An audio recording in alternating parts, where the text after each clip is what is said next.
അങ്ങനെ മലയാള സിനിമയുടെ ബ്രാൻഡ് അല്ലേ ലാലേട്ടൻ. അപ്പോൾ ഏറ്റവും അത് തന്നെ ലാലേട്ടൻ ഹാപ്പി ബർത്ത്ഡേ. അപ്പൊ നമ്മുടെ കിങ്ങിന്റെ ബർത്ത്ഡേ ആണ്, അങ്ങനെ എനിക്ക് പറയാൻ പറ്റുള്ളൂ. അപ്പൊ നമ്മുടെ ദൃശ്യം ലാലേട്ടന്റെ ബർത്ത്ഡേക്ക് ലാലേട്ടൻ ഇതിനേക്കാൾ കൂടുതലായിട്ട് അല്ലേ ഒന്നും തരാനില്ല. കാരണം ദൃശ്യം നമ്മൾ 1 കണ്ടു, 2 കണ്ടു, ഇതാണ്ട് ഇപ്പോ 3 തൂക്കി എന്ന് പറഞ്ഞു കഴിഞ്ഞാൽ പടം തൂക്കി, ഒന്നും പറയാനില്ല. അതായത് ഇനിയിപ്പോ ഇൻഡസ്ട്രി ഹിറ്റില് എന്തായാലും ഇൻഡസ്ട്രി ഹിറ്റ് 100% ഉറപ്പാണ്. ഇനിയിപ്പോൾ അവിടെ ഏത് ലെവൽ വരെ പോകുന്നു മാത്രം നമുക്കിനി അറിയാനുള്ളൂ. ഏറ്റവും ആദ്യം പറയുകയാണ്, നിങ്ങൾ എത്രയും പെട്ടെന്ന് തന്നെ പടം തിയേറ്ററിൽ പോയി അങ്ങ് കണ്ടേക്കുക. അതിന്റെ സ്പോയിലർ അല്ലെങ്കിൽ ട്വിസ്റ്റ് ഇതാണ് മറ്റേതാണ് മറിച്ചാണെന്നൊക്കെ പറയുന്നതിന് മുന്നേ തന്നെ സാധനം പോയിട്ട് കണ്ടേക്കുക. ഒരു രക്ഷയില്ലെന്ന് പറഞ്ഞു കഴിഞ്ഞാൽ ഒരു രക്ഷയില്ലാത്ത പടമാണ്. പേഴ്സണലി എനിക്ക് ഈ പടം ഏറ്റവും കൂടുതൽ കണക്ട് ആകാനുള്ള റീസൺ എന്ന് വെച്ച് കഴിഞ്ഞാൽ നമ്മൾ ഓർഗാനിക്കലി നടക്കുന്ന കുറെ സംഭവങ്ങളുണ്ടല്ലോ. ഒരു സിനിമയ്ക്ക് വേണ്ടിയിട്ട് ഈ അമിതമായിട്ട് ട്വിസ്റ്റ് കയറ്റി അല്ലെങ്കിൽ കുറെ ഇങ്ങനെ സാധനമൊക്കെ കയറ്റി അങ്ങനെ അല്ലാണ്ട് ഭയങ്കര ഓർഗാനിക്കലി ഒരു സാധനം പോകും. അതായത് ജോർജ് കുട്ടിയുടെ ഫാമിലിയുടെ ലൈഫ് പക്കാ റിയലിസ്റ്റിക് ആയിട്ട് ഓരോ 2-3 വർഷം കഴിയുമ്പോഴും ഇങ്ങനെയാണ്. അതെ ഒരു ക്യാരക്ടർ ഡെവലപ്പ് ചെയ്ത് വരുമ്പോഴത്തേക്ക് ഉണ്ടാകുന്ന എല്ലാ സാധനങ്ങളും കൃത്യമായിട്ട് അവിടെ കാണിച്ചു വെച്ചിട്ടുണ്ട്. ഞാൻ ആദ്യം കാര്യം പറയാം. നിങ്ങൾ ഇപ്പൊ ദൃശ്യം 1-നകത്തുണ്ടായ ഒരു സെക്കൻഡ് ഹാഫിൽ പോകുന്ന ഒരു കിളി പറത്തുന്ന കുറെ സംഭവങ്ങളുണ്ട്. ദൃശ്യം 2-ല് ക്ലൈമാക്സിൽ കാണുന്ന ഒരു കിളി പറത്തുന്ന സംഭവമുണ്ട്. അത്രയും കിളി പോകും എന്നുള്ളത് എക്സ്പെക്ട് ചെയ്യരുത്. പക്ഷെ നിങ്ങളെ ജിത്തു പറഞ്ഞ പോലെ തന്നെ സസ്പെൻസ് ഉണ്ട്, കുറച്ച് ത്രില്ലടിപ്പിക്കുന്ന പരിപാടീസ് ഒക്കെ ഉണ്ട്. അത്യാവശ്യം നമ്മൾ എക്സ്പെക്ട് ചെയ്യാത്ത കുറച്ച് സാധനങ്ങളൊക്കെ ഇടയ്ക്ക് ഇങ്ങനെ കയറി വരികയും ചെയ്യും. പക്ഷെ പടം തീർന്നു കഴിയുമ്പോഴത്തേക്ക് നമുക്ക് കിട്ടുന്ന ഒരു സാറ്റിസ്ഫാക്ഷൻ ഉണ്ട്. അല്ലെങ്കിൽ ഒരു ജിത്തു ഞാനൊരു ഫാനല്ല, ഞാൻ മമ്മൂക്ക ഫാനാണ്. പക്ഷെ ഞാൻ ഈ ദൃശ്യത്തിന്റെ സെക്കൻഡ് പാർട്ടില് ഞാൻ കൈയടിച്ചിട്ടുണ്ട്. കാരണം എനിക്ക് ഏറ്റവും കൂടുതൽ എനിക്ക് ഏറ്റവും കൂടുതൽ കൈയടിക്കാൻ തോന്നിയ സ്ഥലം എവിടെ അറിയോ? ഇന്റർവെൽ സമയത്ത് ഒരു സാധനം ഉണ്ട്. ആ സാധനം നമ്മള് സത്യം പറഞ്ഞു കഴിഞ്ഞാൽ നമ്മൾ കുറെ നാളായിട്ട് അതൊരു പക്കാ സാധനമായിരുന്നു കേട്ടോ, അതൊന്നും പറയാനായിട്ടില്ല. പിന്നെ ഓഫ് കോഴ്സ് ലാലേട്ടന്റെ പെർഫോമൻസ് എനിക്ക് തോന്നുന്നു ദൃശ്യം 1-ന്റെ ലാലേട്ടന്റെ പെർഫോമൻസ് എന്ന് പറയുന്നത് ഭയങ്കര ഒരു ഇങ്ങനെ ഇളകി മറിഞ്ഞ് ഫസ്റ്റ് ഹാഫിൽ ലാലേട്ടന്റെ കുറെ ഈ കുഞ്ഞു പരിപാടീസ് ഒക്കെ ഉണ്ടായിരുന്നു. ദൃശ്യം 2-ലേക്ക് വന്നപ്പോഴത്തേക്കും കംപ്ലീറ്റ്ലി ഭയങ്കര ശാന്തമാണ്. ഇവിടെ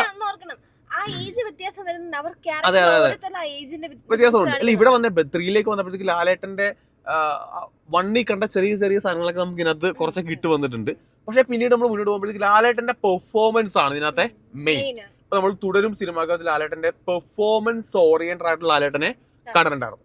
ഇവിടെ D3-ലേക്ക് വരുമ്പോഴത്തേക്കാണെങ്കിലും ലാലേട്ടന്റെ പക്ക പെർഫോമൻസ് ആണ്. എനിക്ക് തോന്നുന്നു ഈ പടത്തില് ഇപ്പൊ ലാലേട്ടന്റെ ഫാമിലി അല്ലെങ്കിൽ നമ്മുടെ വരുൺ പ്രഭാകറിന്റെ ഫാമിലി ഒക്കെ ഉണ്ട്, അല്ലെങ്കിൽ പോലീസുകാരും മറുവശത്തുണ്ട്, ഇവരെല്ലാരും ഉണ്ടെങ്കിലും ഹൈലൈറ്റ് ചെയ്ത് നിൽക്കുന്ന സംഭവം ലാലേട്ടന്റെ പെർഫോമൻസ് ആണ്. അത് പുള്ളി പിന്നെ വമ്പ സംബന്ധിച്ച് കഴിഞ്ഞാൽ ഈ ജോർജ് കുട്ടിയുടെ ക്യാരക്ടറിൽ വരുന്ന ചേഞ്ച് ഉണ്ടല്ലോ, അത് ക്ലൈമാക്സിലൊക്കെ ഒരു ഡയലോഗ് ഉണ്ട്.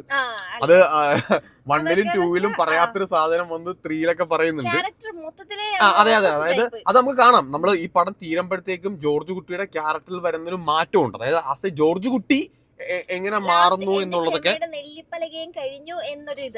ആ രീതിയിലാണ് പടം പോകുന്നത്. പിന്നെ ടെക്നിക്കലാണെങ്കിൽ തന്നെ നമ്മൾ ഇപ്പൊ D2 കാണുമ്പോഴത്തേക്കും പടം OTT ആയതുകൊണ്ട് തന്നെ ഒരു മേക്കിംഗ് എന്ന് പറയുന്നത് ഒരു കൈൻഡ് ഓഫ് ഇപ്പൊ ജിത്തു ജോസഫിനെ പറ്റിയുള്ള പ്രധാനപ്പെട്ട സോഷ്യൽ മീഡിയയിലെ ഒരു സംഭവം എന്ന് വെച്ചാൽ പുള്ളിയുടെ മേക്കിംഗ് ആണ്, ഒരു സീരിയൽ കൈൻഡ് ഓഫ് മേക്കിംഗ് ആണ്. പുള്ളി കുറെ കാലമായിട്ട് ആലോചിക്കണം, ഡിറ്റക്റ്റീവും മെമ്മറീസ് ഒക്കെ എടുത്തു വെച്ച ആളാണ്, D1 ഒക്കെ എടുത്തു വെച്ച ആളാണ്. പക്ഷെ ദൃശ്യം 2 OTT സ്റ്റഫ് ആയതുകൊണ്ടായിരിക്കാം മേ ബി ഒരു സീരിയൽ വൈബ് നമുക്ക് അടിച്ചു. പക്ഷെ ഇവിടെ വന്നപ്പോൾ നമുക്ക് ആ സീരിയൽ വൈബ് ഒന്നുമില്ല.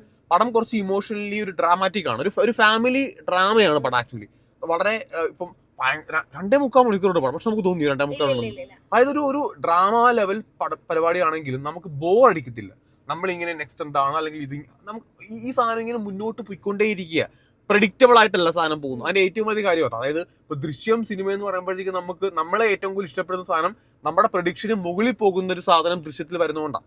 ഇവിടെയും ആ ഒരു സാധനമുണ്ട്. നമ്മുടെ പ്രഡിക്ഷൻ എന്താണോ ആ പ്രഡിക്ഷന് മുകളിലേക്ക് സാധനം പോകുന്നുണ്ട്. ബാക്ക്ഗ്രൗണ്ട് സ്കോർ ആണെങ്കിൽ എനിക്ക് തോന്നുന്നു ദൃശ്യം 2-നേക്കാൾ കൂടുതൽ ഒരു എൻഗേജിങ് ആകുന്ന ബാക്ക്ഗ്രൗണ്ട് സ്കോറും കാര്യങ്ങളൊക്കെ ഇതിനകത്ത് വന്നിട്ടുണ്ട്. മ്യൂസിക് ഡിപ്പാർട്ട്മെന്റ് കുറച്ചുകൂടെ പണിയെടുത്തിട്ടുണ്ട് ഇതിനകത്ത്. പറഞ്ഞില്ലേ 1 കഴിഞ്ഞപ്പോ തൊട്ട് 2-ഉം 3-ഉം കണ്ടു കഴിഞ്ഞപ്പോ എനിക്കുള്ള സങ്കടം വെച്ചാൽ വരുണി ഓർത്തിട്ടാ. ഒന്ന് സൂം ചെയ്ത് പോലും കണ്ടില്ല, ഒരു ഫ്രെയിം അവിടെ ഇരിക്കുന്ന അല്ലാതെ എനിക്ക് അവനെ എന്തോ എനിക്ക് മെയിൻ ആണ് അവൻ. പക്ഷെ വരുൺ പേരില്ലാത്ത ഒരു അതെ അതെ അതെ അതെ അതെ അവനെന്ന് അല്ല ഓൾറെഡി ആ കഥാപാത്രം മരിച്ചു പോകുമ്പോഴത്തേക്കും പിന്നെ നമുക്ക് അതിനകത്തൊന്നും ചെയ്യാൻ വേണ്ടി പറ്റില്ല. ഉണ്ട് ബാക്ക്ഗ്രൗണ്ട് ബ്ലർ ആയിട്ട് ഇങ്ങനെ കാണിച്ചിട്ടുണ്ടായിരുന്നു.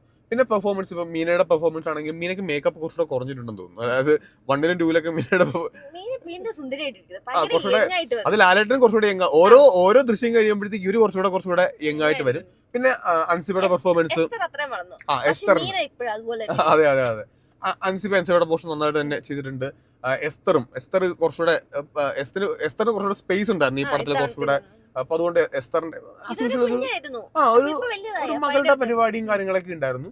പിന്നെ ഇതിനകത്ത് നമ്മൾ 1 കണ്ട കുറച്ച് ആൾക്കാർ ഇവിടെ വരുന്നുണ്ട്, അല്ലെങ്കിൽ 2 കണ്ട കുറച്ച് ആൾക്കാരുടെ കണ്ടിന്യൂഷൻ ഉണ്ട്. ആ ക്യാരക്ടർ എല്ലാവരും അതായത് അതാ ഞാൻ തുടക്കത്തിൽ പറഞ്ഞു, ഓർഗാനിക്കലി ആ ഒരു ക്യാരക്ടർ കുറച്ചാൾ കഴിയുമ്പോഴത്തേക്കും എങ്ങനെയാകുമോ, അതായത് എതിരെ നിന്ന ആൾക്കാരൊക്കെ കൂടെ നിൽക്കുന്നു, കൂടെ നിന്ന ആൾക്കാർ എതിരാകുന്നു, അങ്ങനെയുള്ള കുറെ സംഭവങ്ങളൊക്കെ ഉണ്ടാവും. അപ്പൊ അതെല്ലാം ഓർഗാനിക്കലി നടക്കുന്ന കുറെ കാര്യങ്ങളാണ്. അതെല്ലാം ആസ് യൂഷ്വൽ നന്നായിട്ട് തന്നെ പോയിട്ടുണ്ട്. എന്തായാലും നിങ്ങൾ ഈ സിനിമ ഇപ്പൊ ഈ ജിത്തു ജോസഫ് മറ്റ് എവിടെ ഇപ്പം ലാസ്റ്റ് അദ്ദേഹത്തിന്റെ ഇറങ്ങിയ ഒട്ടുമിക്ക സിനിമകളും നമ്മൾ നോക്കുമ്പോഴത്തേക്കും കുറച്ച് നമുക്ക് മടുപ്പുണ്ടായിരുന്നെങ്കിൽ തന്നെയും പുള്ളി ദൃശ്യത്തിലേക്ക് വരുമ്പോഴേക്കും പുള്ളി പണിയെടുക്കും. പുള്ളി സാധാരണ നമ്മൾ പറയത്തില്ലേ ഈ പരീക്ഷ വരുമ്പോഴത്തേക്കും ചില ആൾക്കാർ പരീക്ഷ സമയത്ത് പഠിച്ച് പാസ്സാവും, നല്ല മാർക്ക് വാങ്ങിക്കുന്നു പറഞ്ഞ പോലെയാണ് ജിത്തുവിന്റെ കാര്യം. മറ്റെല്ലാ പടം കുളവാക്കിയാലും പുള്ളി ദൃശ്യത്തിലേക്ക് വരുമ്പോഴത്തേക്കും പുള്ളി ആ മടുപ്പ് കാണിക്കാറില്ല, നന്നായിട്ട് തന്നെ പുള്ളി എടുത്തു വെക്കും. എനിവേ നിങ്ങൾ എന്തായാലും പടം തിയേറ്ററിൽ പോയിട്ട് തന്നെ കാണുക. 100% നിങ്ങൾക്ക് പടം ഇഷ്ടപ്പെടാണ്ട് നിങ്ങൾ എന്തായാലും പടം തിയേറ്ററിൽ നിന്ന് ഇറങ്ങൂല. നല്ല ഒരു സിനിമ തന്നെയാണ്. സോ എത്രയും പെട്ടെന്ന് സ്പോയിലർ ഒക്കെ വരുന്നതിന് മുന്നേ തന്നെ നിങ്ങൾ തിയേറ്ററിലേക്ക് വിട്ടേക്ക്.